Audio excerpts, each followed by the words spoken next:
नमस्कार मित्रांनो, विण दोघातली तुटेना पुढील भागामध्ये स्वानंदी आणि तिची फॅमिली समरच्या घरी येतात.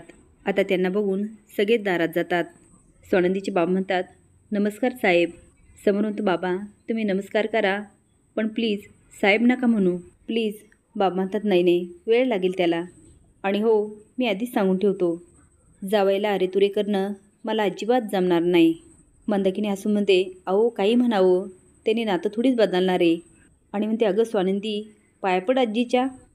स्वानंदी म्हणते, हो हो, आणि हातातील पिशवी पटकन मंदाकिनीकडे देते. आजी म्हणते, असू दे ना. मंदाकिनी म्हणते, नको नको. आजी म्हणते, अगं दरवेळी कशाला. मंदाकिनी म्हणते, नाही नाही नाही नाही, असं कसं, जेवढे आशीर्वाद मिळतील तेवढे चांगलंच आहे ना. आता आजी आशीर्वाद देते, कल्याण हो. आता स्वानंदी पुन्हा डबा हातात घेते. मंदाकिनी म्हणते, अहो एवढं चांगलं सासर मिळणं हा तुमच्याच आशीर्वादाचा परिणाम. आजी म्हणते, कोजागिरीच्या शुभेच्छा.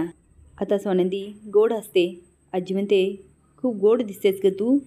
स्वानंदी म्हणते, थँक्यू आजी, तुम्हाला पण शुभेच्छा. आता आजी कौतुकाने स्माईल करते. आता आदिरा खोटं खोटं घशाचा आवाज काढते आणि म्हणते, मला. स्वानंदी आता गोड म्हणते, तुला स्पेशल शुभेच्छा. आदिरा म्हणते, थँक्यू. वेट वेट, आणि माझ्या पिंट्या दादाला, तुझ्या गुडबी हजबंडला. आता समर आणि स्वानंदी एकमेकांकडे बघायला लागतात. समर बोलायचा प्रयत्न करतो, पण त्याचे काही शब्द फुटत नाही. आजी म्हणते, अगं त्या तर असणारच, पण स्वानंदी ह्या घरची होणारी सून म्हणून पहिल्यांदा आली ना. आज मी जे काही लाड करेल ते करून घ्यायचे बरं का. आता मात्र मलिकाचा खूप जळफळाट होतो, पण ती चेहऱ्यावर सारखा स्माईल दाखवते. स्वानंदी म्हणते, अहो आजी, आधीच तुम्ही माझ्यासाठी किती केलं. आजी म्हणते, मग अगं तुझे लाड नाही करणार तर कुणाचे करणार. हे ऐकून मंदाकिनी खूप कौतुकाने हसत असते. आजी म्हणते, माझ्या पिंट्याची होणारी बायको आहेस तू. माझी केवढी मोठी काळजी मिटली तुझ्यामुळे, याची तुला कल्पनाच नाही आहे. आता समोर बोलायचा प्रयत्न करतो, काय आजी, पण त्याचे काही शब्द फुटत नाही. मलिका म्हणते, मी काय म्हणते, आता सगळं तिथेच बोलणार आहे का, आत या ना.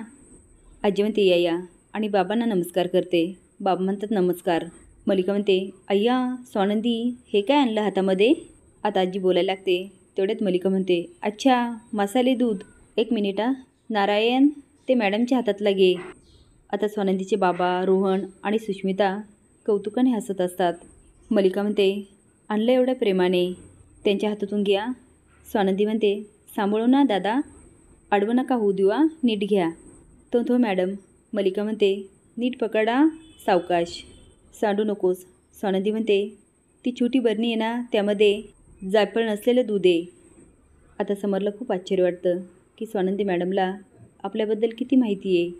स्वानंदी तिकडे बघत असते, पण तो मात्र सारखं स्वानंदीकडे बघतो. मलिका म्हणते, मी आलीचा.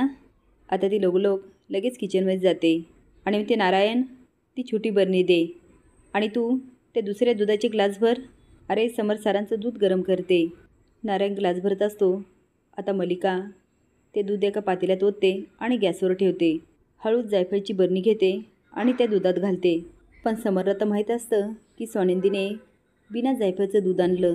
तर तुम्हाला काय वाटतं, मलिकाच्या ह्या डावाचा खास फरक पडेल का, हे कमेंट बॉक्समध्ये नक्की सांगा. नवीन अपडेट जाण्यासाठी लाईक आणि सबस्क्राईब करा. धन्यवाद.